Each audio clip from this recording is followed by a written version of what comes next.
नमस्कार दोस्तों। कई मित्र कह रहे हैं भाई पत्रकारिता की बातें हैं और ये दोष आप पर जाएगा सारे दर्शकों पर, क्योंकि आपको ये चीजें ठीक लगती है, मुझे जरूरी लगती हैं। बात सिर्फ आपको ठीक लगने के लिए कई पत्रकार मित्र कह रहे हैं कि भाई ये अपनी फील्ड की बातें हैं, इनको सार्वजनिक करने का क्या मतलब है मतलब है। ये बात सिर्फ पसंद आने की नहीं है, ये बात सिर्फ सच्चाई को रखने की नहीं है, ये बात उन स्टूडेंट्स की भी है, उन पत्रकारों की भी है जो अब आने वाले समय में हमारे देश की पत्रकारिता होंगे। हमें भी कहा जाता था जब 20 साल पहले हम लोग 20 साल का इतना लंबा समय कब गुजर गया समय समझ ही नहीं आया। हम भी एंजॉय करते रहे, हमें लगा टेलीविजन टेलीविजन हा एक अलग ही दुनिया है। झूठ झूठ की दुनिया में आप घुसेंगे, झूठ में ही जिएंगे तो आप अपने आप को वहीं खड़ा पाएंगे जहां से आपने शुरुआत की थी, क्योंकि वो सारा इल्यूजन होगा, डेल्यूजन होगा। और उस डेल्यूजन का दूर होना इसलिए जरूरी है कि दोबारा जो अब नए पत्रकार आ रहे हैं, हमारा ग्राफ ऐसे नहीं जा रहा है, ग्रोथ होती है। हम तब भी सुना करते थे शैशव काल चल रहा है, शैशव काल, ये शैशव काल ही कभी खत्म नहीं होता है। मुझे तो अब ये लग रहा है शैशव काल से रिवर्स जाते हुए गर्भ काल शुरू हो गया है। अभी तो और बुरी स्थिति में हम जा रहे हैं। और ये जब मैं कहता हूं तो मैं थोड़ा आपको समझा कर कहता हूं। दरअसल टेलीविजन न्यूज का जो प्रादुर्भाव हुआ, 24 घंटे के न्यूज चैनल्स जब आने शुरू हुए, तो वो कोई बहुत पुराना समय तो है नहीं। फिर वही प्रिंट के जो पत्रकार थे, धीरे धीरे उन्होंने दांव पे सीखने शुरू किए, फिर उनको समझ में आया ये चीजें लोकप्रिय हो जाती हैं। ये सब एक्सपेरिमेंटेशन से हुआ, ऐसा नहीं कि कोई सब तैयार बैठे हुए थे। आज भी कोई तैयार नहीं है, किसी को नहीं समझ में आता, किसी का कहीं तुक्का बैठ गया, किसी का बोलना किसी को पसंद आ गया, किसी का अंदाज किसी को पसंद आ गया, किसी की भाषा किसी को पसंद आ गई, ऐसे करके। और किसी को पॉलिटिकल व्यूज भी ऐसे ही बने, कोई बीजेपी का समर्थक हो गया, कोई कांग्रेस का समर्थक, ये होते होते हो गया। जिसके फॉलोअर्स उनके पीछे लग गए वो हो गए। खुद की कोई इंडिविजुअलिटी नहीं है। और ये मैं बहुत सम्मान के साथ कह रहा हूं सभी लोगों के लिए, जिसको जहां पर। और फिर बाद में जब बिछो होता है ना, वो भी हमने देख लिया कि कोई पत्रकार हैं, वो किसी पार्टी के साथ गए, फिर उनको मनोवांछित फल नहीं मिला तो वो नाराज होकर मुंह भुलाकर बैठ गए।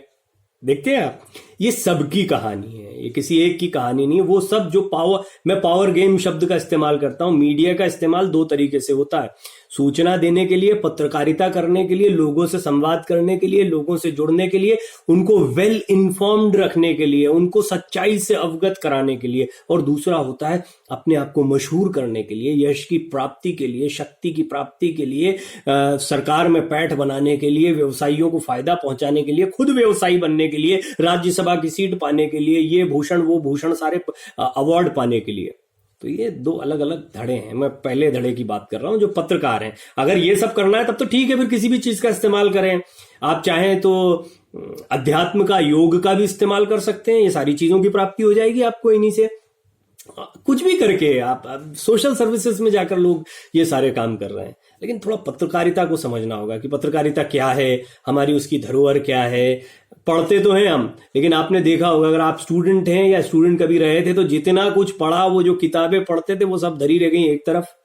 उनका कोई चीज का कोई लेना देना नहीं है। टेलीविजन में तो जो आए, सबसे पहले भाई हिंदी अंग्रेजी टाइपिंग आती है कि नहीं आती है, स्क्रिप्ट लिख लेते हो कि नहीं, पैनल पर जाकर बाकी का काम सीख लो, 4-6 काम 5 काम सीख लिए, उसके बाद में बस अब फिर यहाँ की इंटरनल पॉलिटिक्स में आप चलते रहो कि भैया वो उसको तुम पसंद नहीं हो, इंक्रीमेंट का समय आएगा तो लालायित होकर वहां पर बैठे रहेंगे। अरे सर हमारा, फिर इनके खास हैं, उनके खास हैं, फिर एक्सप्लॉइटेशन की एक लंबी परंपरा वहां पर शुरू। ये सारी चीजें का अच्छा करने वाले कौन है? वही अधकचरे टाइप के पत्रकार। अब मैं जब ये बात करता हूं तो देखिए, पत्रकारिता में एक चीज मैं मानता हूं, एक्सपेरिमेंटेशन से ही सब कुछ हुआ। लेकिन हमारे एक्सपेरिमेंट किस तरफ जा रहे हैं? स्वार्थ सिद्धि के लिए जा रहे हैं, कुछ इंडिविजुअल्स के लिए जा रहे हैं। हम पूरी ओवरऑल पत्रकारिता पर तो किसी को कोई लेना नहीं, कोई गरज भी नहीं है, कोई लेना देना भी नहीं है। जब कोई लेना देना नहीं है, कोई गरज नहीं है, तो निश्चित तौर पर कोई पत्रकारिता को फायदा पहुंचाने के लिए भी यहां नहीं बैठा हुआ है। अब यहां पर मेरा ये जो संवाद आपके समक्ष में रख रहा हूं, इसका मकसद है युवा पत्रकारों को एक बात कहना।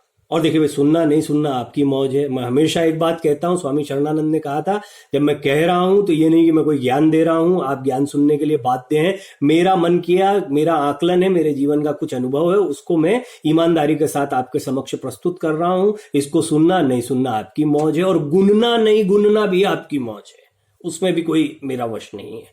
और उसमें मेरी कोई गरज भी नहीं है। तो अगर आप युवा पत्रकार हैं तो आपको निश्चित तौर पर पहले इन चीजों को स्पष्ट कर लेना होगा, क्योंकि मैं जानता हूं कि बहुत से युवा पत्रकारों को ईमानदारी से बता के हमें तो फेम चाहिए, हम तो उसी के लिए आ रहे हैं। ये फेम की पत्रकारिता के लिए मत आइए, ये क्योंकि श्योर रास्ता नहीं है, निश्चित रास्ता नहीं है फेम का। इसमें आप बहुत गड्ढे में भी जा, फेम के लिए कुछ और कर लीजिए, फिल्मों में का टीवी सीरियल वीरियल में काम कर लेंगे तो इतना लोकप्रिय हो जाएंगे जितना कि एक एंकर पूरी जिंदगी में नहीं हो पाता है। या कोई ऐसा काम कर लीजिए, राखी सावंत जी जैसा करती हैं, हनी सिंह जी जैसा करते हैं, ऐसे लोगों की तरह काम कर लीजिए, बड़े मशहूर लोग हैं। इतनी प्रसिद्धि आपको नहीं मिल पाएगी कभी भी पत्रकारिता में आकर। धन चाहिए तो व्यवसाय करना सीखिए। मैं 100 बार कहता हूँ, इकोनॉमिक्स को समझिए, किसी व्यवसायी को समझिए। मैं बहुत से ऐसे अच्छे बेहतरीन व्यवसायियों को जानता हूं जिन्होंने पढ़ाई लिखाई से ज्यादा पैसा कमाने के ऊपर ध्यान दिया, नए आइडियाज के ऊपर ध्यान दिया, बहुत कमाल का काम कर रहे हैं। शक्ति चाहिए तो क्या पॉलिटिकल कार्यकर्ता बनिए। जिला अध्यक्ष की ताकत, या आप देख रहे हैं कि दूसरे लोगों की ताकत इतनी हो जाती है कि वो किस तरह का काम करते हैं, सोशल सर्विसेज में जाइए। पत्रकारिता में आते हैं तो पत्रकारिता के बेसिक को समझ लीजिए। और क्यों मैं इसलिए कह रहा हूं, कुछ लोगों ने अगर उससे कुछ हासिल कर लिया है तो ये मत सोचिए कि जनरलाइज हो गया है वो। मूल रूप से आप पत्रकार ही रहते हैं और आपके सपने कुछ और करने के रहते हैं, और ये कॉन्फ्लिक्ट जो है ये आपको जिंदगी भर परेशान करता रहता है। स्पष्ट रखिए अपने आप को। संवाद कर रहे हैं, सूचना को दे रहे हैं, जो कुछ नया है वो लोगों तक पहुंचा रहे हैं, सच्चाई को उघाड़ कर लोगों के सामने रख रहे हैं।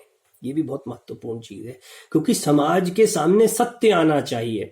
आप देख रहे हैं एक चीज, चलिए उदाहरण, बहुत अच्छा उदाहरण अभी बात करते हुए दिमाग में आया कि ये झूठी खबरों का दौर चल रहा है, असत्यापित खबरों। तो सत्यापन के लिए कहां जाया जाता है? सत्यापन के लिए जाया जाता है किसी बढ़िया वेबसाइट पर, या किसी वेल रिकॉग्नाइज्ड वेबसाइट पर जाकर देखिए, या किसी बड़े मीडिया हाउस की खबर को देखिए। ऐसा किया जाता है। क्यों किया जाता है? क्योंकि वो अपनी जगह बनाता। और अभी हमने कहीं देखा कि कहीं तो सरकार की तरफ से कुछ बड़ी वेबसाइट्स को फटकार लगाई गई है, या बड़े मीडिया समूह को फटकार लगाई गई है गलत खबर, झूठी खबर चलाने के लिए, मिस इन्फॉर्मेशन के लिए, जो कि होता आया है, चलते आए। लेकिन फिर भी एक क्रेडिबिलिटी फैक्टर की जब बात आती है तो मीडिया के लिए जाया जाता है। ये है पत्रकार की असली ताकत। जब सामान्य लोग, मुझसे कई लोग, मैं ईमानदारी से स्वीकार कर लेता हूं कभी नहीं आता, लेकिन मुझे फोन करके पूछते हैं कि क्या आप इस शब्द के बारे में बताएंगे, क्या आप उस खबर के बारे में बताएंगे। मुझसे बहुत लोग पूछते हैं निजी तौर पर। क्यों? क्योंकि उन्हें लगता है पत्रकार होने के नाते इसके पास सही जानकारी होगी। तो सही जानकारियों को आम आदमी तक पहुंचाना ये पत्रकार का धर्म है, कर्तव्य है, यही उसका काम है। और इसके बदले में जो उसको मिलता है वो उसकी आजीविका का साधन है। ये तो आप समझ लीजिए। अब पहले तो वेल इन्फॉर्म्ड होना जरूरी है, पढ़ना जरूरी है, संवाद के जरिए उस बात को रखना आना जरूरी है। उसके बाद ही तो आप ये सारे काम कर पाएंगे ना। और आप ना तो आपके पास सही इंफॉर्मेशन है, ना ही आप उसको लेने की कोई गरज रखते हैं। आप एक सपना रखते हैं कि हमें उसकी तरह बनना है, इसकी तरह बनना है, ये करना है और ताकत पाना है, और इससे तो हमारी पुलिस में पैठ हो जाएगी, एक बिल्ला टंग जाएगा तो लॉकडाउन में भी हम घूम लेंगे। ये सारे सपने नहीं जी, ये पत्रकारिता नहीं है भाई। और बड़े दुख की बात है कि ज्यादातर पत्रकार इसी सोच के साथ और इसी श्रेणी के आ रहे हैं, इसीलिए हम डब्बा बोल दे। और ये कोई, मैं ऐसा नहीं कि मैं कोई छोटे बच्चों की बात कर रहा, ये जो बड़े बड़े लेवल पर पहुंच गए ये भी वही पत्रकार है, वही पत्रकार है। और मीडिया का ये दुर्भाग्य है, ये हमारा दुर्भाग्य है, हमारे देश का दुर्भाग्य है। हमारे यहां पर तो पत्रकारों का कोई अता पता ही नहीं है, वो बेचारे कहां खोए हुए हैं। और वो खुद भी इतने डिप्रेस हो जाते हैं, वो खुद भी, उनको लगता है कि नहीं यार यहाँ पर लड़ाई नहीं लड़ सकते हैं इस जगह पर। और वो अपना रास्ता तलाशने लगते हैं कि भाई जब सबने कर लिया है, सबको वैभव की प्राप्ति, यश की प्राप्ति, हम कहाँ चूक गए, भाई कोई गलती रह गई होगी हमारे भीतर। ये दिक्कत पत्रकारिता की नहीं है, ये दिक्कत है गलत लोगों के पत्रकारिता में आकर उसके गलत इस्तेमाल की, और जिसकी वजह से पत्रकारिता का पूरा स्वरूप ही हमारे यहाँ बदल गया। और जैसा मैंने कहा, शैशव काल से हम गर्भ काल और पता नहीं कहाँ तो बहुत पीछे की तरफ जा रहे हैं। इस क्वालिटी को, इस गुणवत्ता को सुधारना बहुत जरूरी है, वरना आने वाला समय हमारे देश में पत्रकारिता का सबसे विकृत समय रहेगा। आज का समय भी कोई बहुत अच्छा समय नहीं माना जाता है कि हम बहुत अच्छी पत्रकारिता कर रहे हैं। ये मुझे लगता है टेलीविजन चैनल किसी तरह से 24 घंटा खींचने के लिए क्या क्या किया जाता है उसके तो हम क्या बताया, उस पर क्या ज़्यादा टिप्पणी की जाए।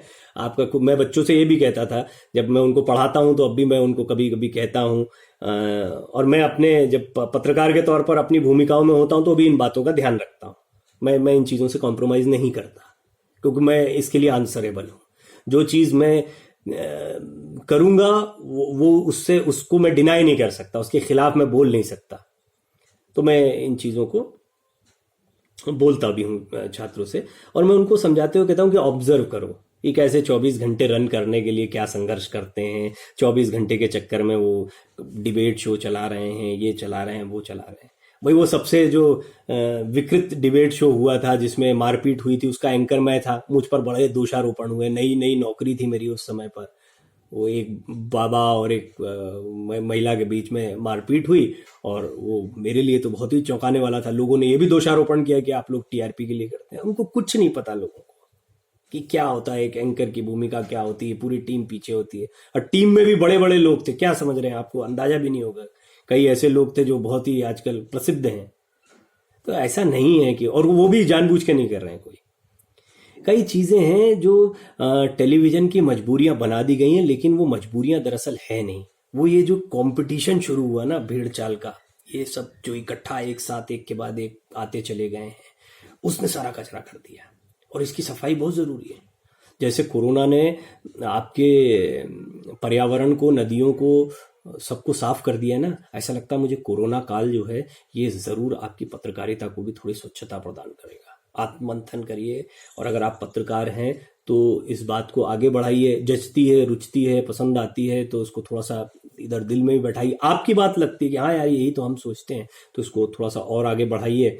और आपके कोई भी सुझाव हैं, कोई भी आलोचनाएं भी हैं मेरी, तो उसको बिल्कुल मुक्त कंठ से रखिए। क्या क्या लोग नहीं कहते हैं, तो जिस भाषा में रखना है उस भाषा में रखिए, मैं उसका स्वागत करता हूँ। इससे मुझे ये पता लगता है कि आपकी बुद्धि किस स्तर की है, और कितना आप मेरी बातों को समझ पाए, ये भी मुझे उससे आभास हो जाता है। तो बहुत बहुत धन्यवाद, आप सुन रहे हैं। मुझे उम्मीद है कि आज का जो वीडियो है ये भी हमारे युवा पत्रकारों के कुछ काम आ पाएगा। धन्यवाद।